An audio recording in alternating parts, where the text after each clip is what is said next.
Hello students, yes आज yes part third की class में सबसे पहले अपने 2020-21 का जो सिलेबस है, जो बुक्स हैं, पेपर हैं, उनके जो बुक्स हैं उनको आप देख पा रहे हैं कि पहली जो बुक है अपने कोर्स में आप देख पा रहे हैं क्वांटम मैकेनिक्स एंड स्पेक्ट्रोस्कोपी। ये पेपर फर्स्ट है, ये 33 मार्क्स का है। और पेपर सेकंड नाभिकीय भौतिकी एवं मूल कण, nuclear physics and particle physics की ये बुक है, आप देख पा रहे हैं। ये पेपर सेकंड कहलाता है अपना। और जो थर्ड पेपर है वो सॉलिड स्टेट फिजिक्स, आप देख पा रहे हैं। ये सॉलिड स्टेट फिजिक्स है, ठोस अवस्था भौतिकी। ये पेपर थर्ड है, ये 34 मार्क्स का एग्जामिनेशन में आपसे पूछा जाएगा। और ये पेपर अब एक एक करके बात करते हैं कि इन तीनों पेपर्स में जो सिलेबस का जो डिस्ट्रीब्यूशन है, मार्क्स का जो डिस्ट्रीब्यूशन है, वो किस प्रकार का है। आप ये चीज़ देख पा रहे हैं कि जैसे कि आपको पता है 5 प्रश्न आएंगे। और पहला जो प्रश्न है, question number 1, that is divided into 6 minor parts.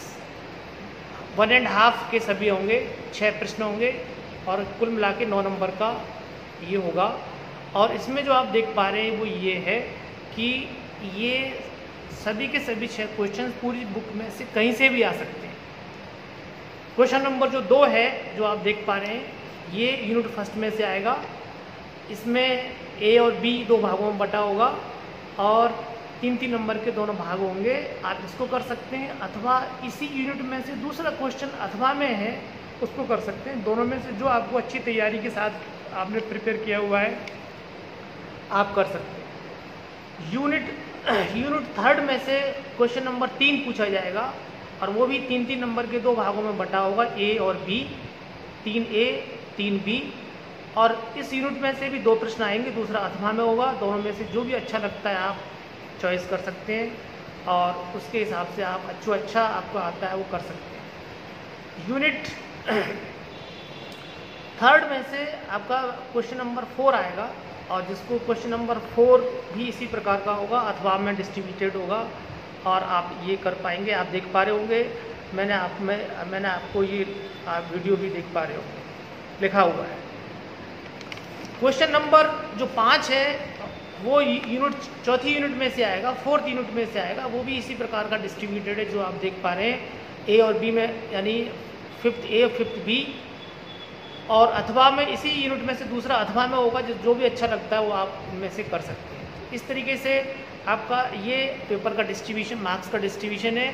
सबसे पहले हर बच्चे को ये पता होना चाहिए कि मेरा जो एग्ज़ाम में जो देने जा रहा हूँ, जिसकी तैयारी करना शुरू कर रहा हूँ, उसके मार्क्स का डिस्ट्रीब्यूशन कैसे है, कितने यूनिटों में सिलेबस डिवाइडेड है, कैसे कैसे क्वेश्चन आएंगे। पहले ये जो रूपरेखा है ये उसके दिमाग में होनी चाहिए। सबसे पहले टारगेट क्या है अपना, ये आपको पता होना चाहिए। और जब टारगेट पता होता है तो उसके हिसाब से फिर तैयारी करने में अपने को सुविधा रहती है, कन्वीनियंट रहती है।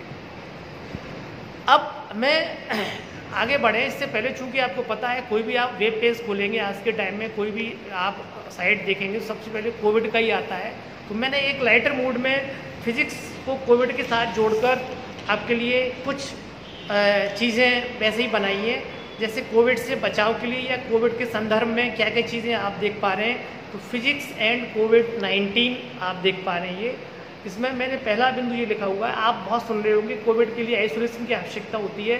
ये वही वर्ड है जिसको कि आप फिजिक्स में पढ़ते रहते हैं, माध्यम विलगित होना चाहिए, आइसोलेटेड होना चाहिए।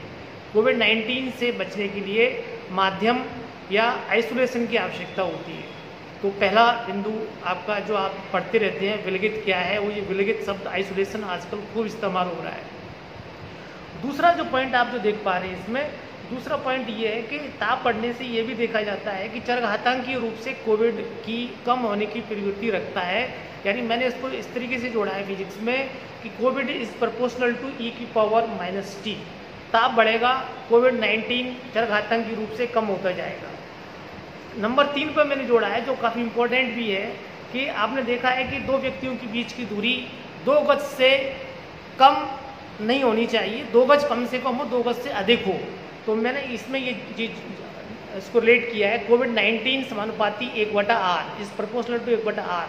आर का जो न्यूनतम मान है जो आप देख पा रहे हैं, आर का न्यूनतम मान 2 गज है। 2 गज माने 1.82 मीटर के आसपास होता है लगभग। और इसमें आप देख पा रहे होंगे कि अगर दूरी इससे कम है तो कोविड-19 का मान ज़्यादा होगा, यानी बीमारी का मान ज़्यादा होगा, वैल्यू ज़्यादा होगी, ज़्यादा बीमार हो सकते हैं आप। और अगर आर का मान 2 गज से ज़्यादा है तो कोविड-19 की वैल्यू आप देख रहे हैं समीकरण से उतनी कम आएगी और कम आप बीमार होंगे और बचाव होगा। तो ऐसे ही एक लाइटर मूड में आप लोगों को बताने के लिए कि फिजिक्स को भी किस तरीके से हल्का सा जोड़ सकते हैं, रिलेट कर सकते हैं, वो मैंने कोशिश की। अब जो पहला जो पॉइंट है अपना, ये इसको यहीं समाप्त करते हुए अब अपन जो मूल बात है, तीनों पेपरों को जानने के बाद, तीनों पेपरों को पढ़ने के बाद अब अपन इस चीज़ पर आ रहे हैं। तीनों पेपर मार्क्स का डिस्ट्रीब्यूशन देख लिया, कोविड का थोड़ा सा जिक्र कर लिया। अब जिस बात पर आना चाह रहे हैं वो ये है कि पहला जो पेपर है इसका वो क्वांटम मैकेनिक्स का पेपर है। और सबसे पहले आपके दिमाग में यही बात आनी चाहिए कि क्वांटम मैकेनिक्स क्लासिकल मैकेनिक्स पहले हुआ करती थी, इसमें क्या अंतर है, ये क्यों आई, क्या मतलब है, इसका किताब का जो नाम है वो आप सभी लोगों को कॉन्सेप्चुअली सबसे पहले पता होना चाहिए। कि बाहर अगर चाय वाला भी पूछे आपसे, ऑटो वाला भी पूछे क्वांटम मैकेनिक्स क्या होती है, तो आप उसको ये बता सको कि भी क्वांटम मैकेनिक्स ये कहती है। आप किसी लेमैन को भी बता सको क्वांटम मैकेनिक्स क्लासिकल मैकेनिक्स में मोटा मोटा अंतर ये है।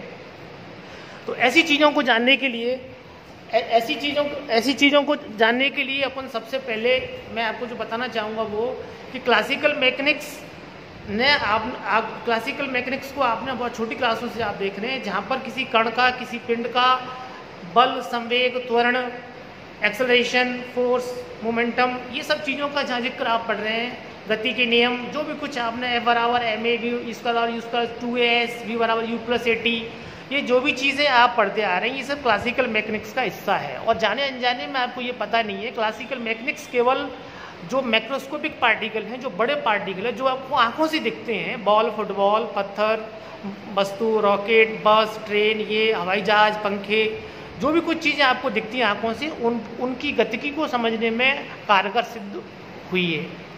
लेकिन कुछ ऐसे पार्टिकल्स भी होते हैं जिनको कि अपन ये जानते हैं कि बहुत छोटे पार्टिकल होते हैं जो आंखों से दिखते नहीं हैं, जिनको सब एटॉमिक पार्टिकल्स भी कह सकते हैं, जिनको न्यूक्लियर पार्टिकल भी कह सकते हैं, जिनकी साइज़ बहुत कम होती है, नेकेड आई से देखना मुश्किल होता है, उनमें भी गतिशील होती है, जैसे इलेक्ट्रॉन है, प्रोटॉन है, न्यूट्रॉन है। ये जो पार्टिकल हैं, इन पार्टिकल्स, प्रोटॉन्स हैं, इन पार्टिकल्स की डायनेमिक्स होती है, ये भी गतिकी होती है, इन्हें भी बल होता है, संवेग होता है, त्वरण होता है, चुंबकीय आघूर्ण होता है, सब कुछ इनका वही होता है जो बड़े पार्टिकल्स का भी होता है। तो इनकी गतिकी को समझने के लिए, डायनेमिक्स को समझने के लिए, इनकी मैकेनिक्स को समझने के लिए एक नई जो क्लासिकल जो मैकेनिक्स है पुरानी वाली, उससे ये सही इसके रिजल्ट्स नहीं आए, इनको अपन सही तरीके से ज्ञात नहीं कर सके। तो फिर लोगों ने सोचा है इसको दूर करने, इसको ज्ञात कर, छोटे सब एटॉमिक पार्टिकल्स के डायनेमिक्स को जानने के लिए एक नई मैकेनिक्स का इजहार किया, जिसका नाम है क्वांटम मैकेनिक्स। नंबर एक चीज़ मीन्स सारांश में अपन कहें तो छोटे पार्टिकल्स, सब एटॉमिक पार्टिकल्स की डायनेमिक्स की गतिकी को जानने के लिए, कि मैकेनिक्स को जानने के लिए जिस मैकेनिक्स का यूज़ किया जाता है, इस्तेमाल किया जाता है, उसको क्या कहते हैं, क्वांटम मैकेनिक्स।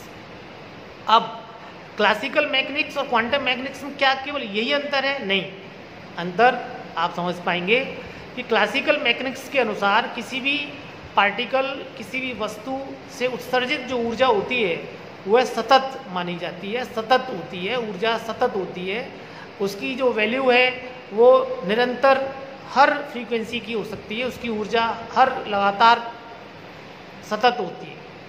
लेकिन जब अपने स्पेक्ट्रम देखते हैं तो स्पेक्ट्रम ये देखा गया कि ऊर्जा सतत नहीं होती है। एक्सपेरिमेंटली ये देखा गया कि जितने भी एलिमेंट्स हैं, जो भी तत्व हैं अपने, उन तत्वों की जो ऊर्जा होती है वो सतत न होकर असतत एक्सपेरिमेंटली पाई गई है। जैसे फॉर एग्जांपल हाइड्रोजन की आपने देखा है, En का मान -13.6/n² होता है। n का मान 1, 2, 3, 4 आप रखेंगे प्रथम कक्षा की, द्वितीय कक्षा की, तृतीय कक्षा की, तो आप ये पाएंगे कि मान -13.6 इलेक्ट्रॉन वोल्ट, -13.6/4/9/16, यानी ये एक सतत संख्या नहीं आ रही है, ये अलग अलग कुछ इसमें गैप है। यानी इसको बोलते हैं ऊर्जा क्या है, असतत होती है सभी तत्वों की। तो इसको समझाने के लिए क्लासिकल मैकेनिक्स फेल हो गई थी और क्वांटम मैकेनिक्स ने इसको बेहतरीन तरीके से समझाया है।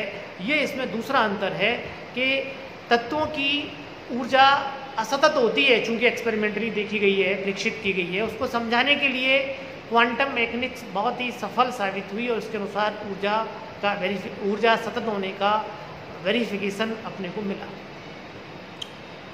नंबर 3 जो बात है, क्लासिकल मैकेनिक्स किसी चीज़ की जो संभावना है वो इस तरीके से व्यक्त करती है कि हो भी सकती है, नहीं भी हो सकती है, इस तरीके की, यानी एक तरीके की नॉन साइंटिफिक लैंग्वेज कहलाती क्लासिकल मैकेनिक्स। क्वांटम मैकेनिक्स में किसी चीज़ की नो नहीं है, सब चीज़ यस में होती है।